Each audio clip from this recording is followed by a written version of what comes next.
बऱ्याच जणांचा एकच प्रश्न होता, की सध्या आता थंडी आहे, तर थंडीमध्ये आमच्या देवघरातला जो नारळ आहे कुलदेवतेचा, तर तो तडतो. तर तो तडू नये म्हणून काय केलं पाहिजे? असा बरेच जणांचा प्रश्न होता. बरेच व्हिडिओमध्ये बऱ्याच जणांनी विचारलं.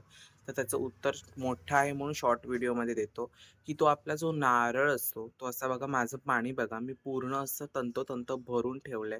नीटनेटकं भरून ठेवायचं. आपल्या देवघरात सुद्धा खालती जास्त पाणी पडणार नाही याची सुद्धा आपण दक्षता घ्यायची आणि नीटनेटकं पाणी भरून ठेवायचं.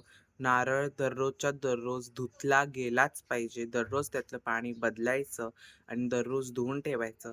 आणि जर तुम्हाला शक्य नसेल तर तुम्ही त्याला एक लाल सुती कपडा ओला करून बांधून ठेवू शकता. पण शक्यतो प्रयत्न करा, ह्याला काही जास्त वेळ लागत नाही. तर अगदी अशा पद्धतीने आपल्याला दररोज अशा छान कलश ठेवायचा आहे, जेणेकरून आपला कलश अजिबात तडणार नाही आणि नीटनेटका राहील. सर्वांना श्री स्वामी समर्थ.